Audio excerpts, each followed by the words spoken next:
ela fortificou os armamentos de guerra, até o modo antigo de se fazer guerra, com arco, com flecha. Ela acabou dando mais poder para os reinos fazerem guerra. Aí depois os homens começam a usar o ferro com mais tecnologia, começa a fazer canhão de ferro. Já tinha canhão de bronze, mas também começa a fazer canhão de ferro. Hoje o ferro está nos aviões, está nos tanques de guerra, está nos aviões de guerra, helicóptero, armamentos. Ou seja, o ferro construiu um mundo armado. Isso é a era do ferro, que destrói, que esmiuça tudo. Não está escrito isso? Que é firme. Essa é a era do ferro. E o ferro, irmãos, serviu para a edificação do mundo também. Presta atenção nessa simbologia que eu vou mostrar para vocês. Vamos supor que você tem o mundo na sua mão. Se você pudesse, irmãos, é só uma figura, só um jeito de explicar. Se você pudesse colocar a mão no mundo e arrebatar o ouro, o mundo ia continuar como está hoje. Ia estar um pouquinho mais pobre, né? Tem muitos objetos de ouro, iriam ser retirados do mundo, mas o mundo ia continuar edificado. Se você pudesse colocar a mão no mundo e arrebatar a prata, ia modificar um pouquinho esse mundo, porque tem muitas coisas de prata, não é verdade? Agora, se você colocasse a mão no mundo e pudesse arrebatar somente o bronze, e a gente iria ter algumas mudanças no mundo. Alguns canhões de guerra iriam ser retirados, algumas partes de alguns armamentos de bronze iriam ser retirados, mas o mundo iria continuar edificado ainda. Agora, se você pudesse colocar a mão no mundo e arrebatar somente o ferro, o que iria acontecer com esse mundo? Iria desabar, porque tudo que você está vendo aqui, toda essa edificação por dentro dos concretos, tem ferro. Precisa de ferro para a edificação desse mundo. E o ferro não traz só a edificação desse mundo ímpio. O ferro também traz os armamentos dos quais os homens vão fazer guerra entre si. E já fazem há séculos, não é verdade? Então, se você coloca a mão no mundo e arrebata o ferro, já não tem avião, já não tem carro, já não estaria aqui dentro, já não tem moto, já não tem caminhão, não tem ônibus, não tem tanque de guerra, não sei se eu já falei. Não iria ter muitas coisas, irmão, porque precisa do ferro para tudo isso. É claro que também precisa do plástico, precisa do petróleo, precisa de um monte de coisas. Mas ainda que tivesse tudo isso e não tivesse o ferro, não teria a edificação desse mundo e não teria todos esses armamentos. Então o ferro serve para a edificação do mundo e essa edificação do mundo que hoje existe foi movimentado pelo bronze, pela prata e pelo ouro. Tá vendo a estátua? É todo um sistema ímpio que vai ser removido quando Cristo vier e ferir a estátua nos pés. Aí você vê a imagem de um homem. A estátua, irmãos, é a imagem de um homem. Essa imagem de um homem é o anticristo. Por isso que no capítulo 3 você vai ter a mesma estátua, que é a estátua de Nabucodonosor, mas é só de ouro. Falando resumidamente, isso é porque deu uma louca no Nabucodonosor. Ele viu a visão que Deus realmente deu o sonho que ele tinha para Daniel. Daniel explicou o sonho, qual foi o sonho que ele teve e deu a interpretação. E tanto é que Nabucodonosor adorou a Deus, mas depois ele se ensoberbeceu, o coração se endureceu e ele fez uma estátua só de ouro. Quem você acha que estava operando Nabucodonosor? O espírito do anticristo, porque a estátua é só de ouro da cabeça aos pés. E Nabucodonosor era a cabeça de ouro. Vê que a estátua não é só de prata, não é só de bronze. Se Nabucodonosor fosse o bronze, ele ia fazer uma estátua só de bronze. Se Nabucodonosor fosse o ferro, a estátua seria só de ferro, mas ele era o ouro. Então a estátua é cabeça de ouro, braço de ouro, peito de ouro, ventre de ouro, perna de ouro, pés de ouro.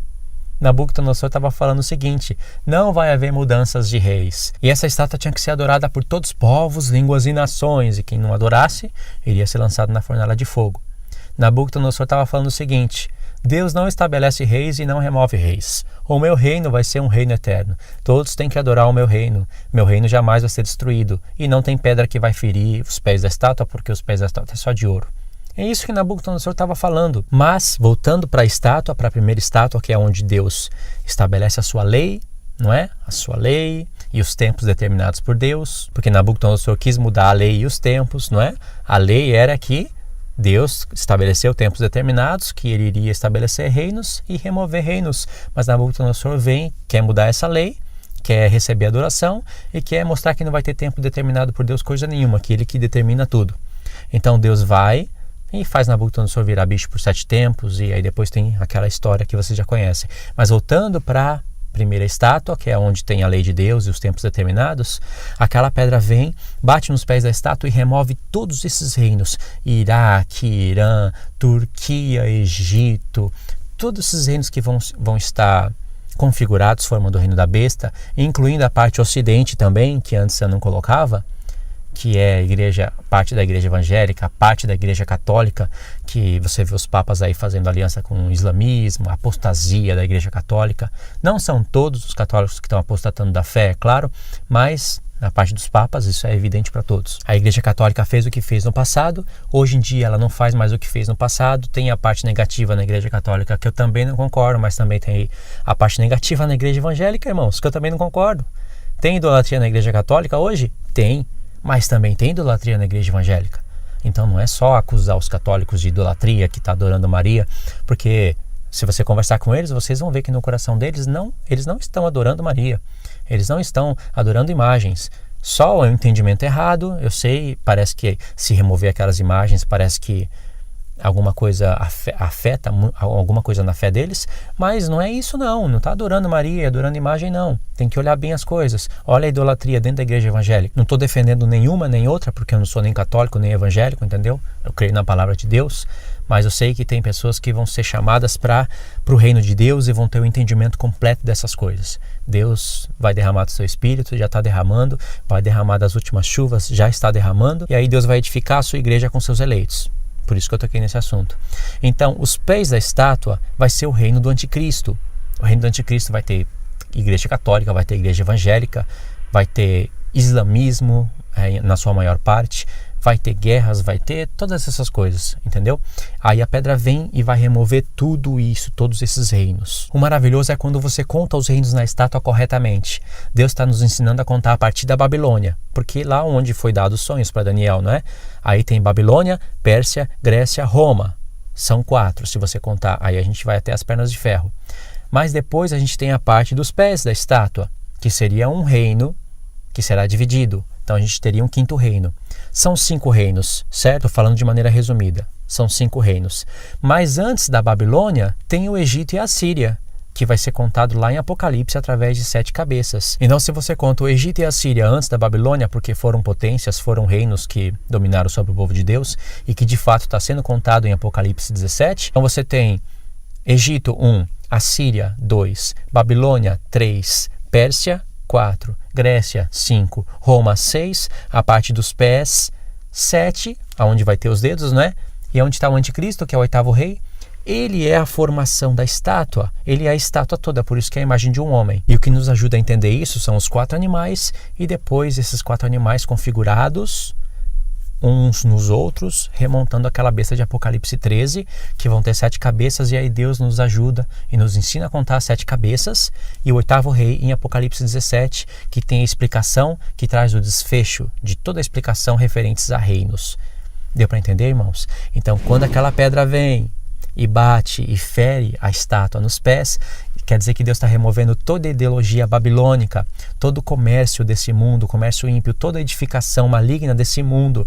Deus está removendo, e aí aquela cabeça, aquele corpo, aquela imagem do anticristo está sendo demolida.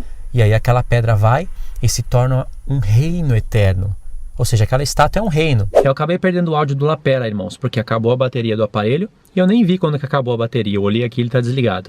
Então eu vou estar usando o áudio da câmera mesmo. Muda pouca coisa porque o áudio da câmera também é bom, dá para escutar bem. Só que o áudio do lapela, ele é bem mais bonito, bem mais potente, né? Só tô avisando porque vocês vão ver a diferença do áudio. Eu gravaria todos os vídeos tranquilamente só com o áudio dessa câmera, mas já que eu tenho lapela, eu vou usar o lapela porque fica mais bonito. Entendeu a revelação? Aquela estátua é um reino. A cabeça de ouro é a Babilônia, que caiu, mas continua viva. Lembra dos animais? Precisa dos acréscimos dos animais. A parte de prata é a Pérsia, que um dia perdeu o domínio, mas continuou viva. Hoje é a atual Irã.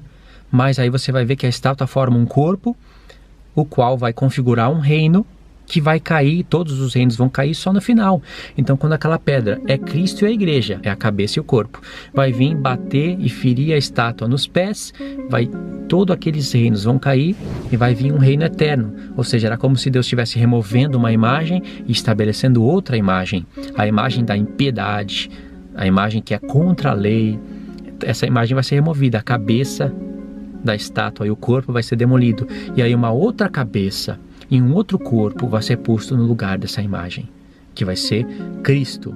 a imagem do Deus invisível. Ou seja, nós vamos ser como Cristo, a imagem do Deus invisível. Nós vamos ser a imagem e semelhança de Deus. Deus remove aquela imagem e estabelece outra do seu reino eterno. É tremendo, não é, irmãos? Deus tirando aquela imagem ímpia e colocando a imagem do seu Filho. Do seu Filho, quando eu falo seu Filho, é Cristo e a igreja, o corpo da igreja. Aquele corpo ímpio da estátua vai ser removido e o corpo de Cristo estabelecido. Nós vamos ser a imagem do Deus invisível, a representação de Deus na Terra. Ok, irmãos, era esse o acréscimo que eu queria trazer para vocês. Tomara que vocês tenham entendido tudo que eu quis dizer para vocês, a parte dos reinos, da configuração e tudo mais. Deus abençoe a sua vida, em nome do Senhor Jesus, e a gente se vê no próximo estudo.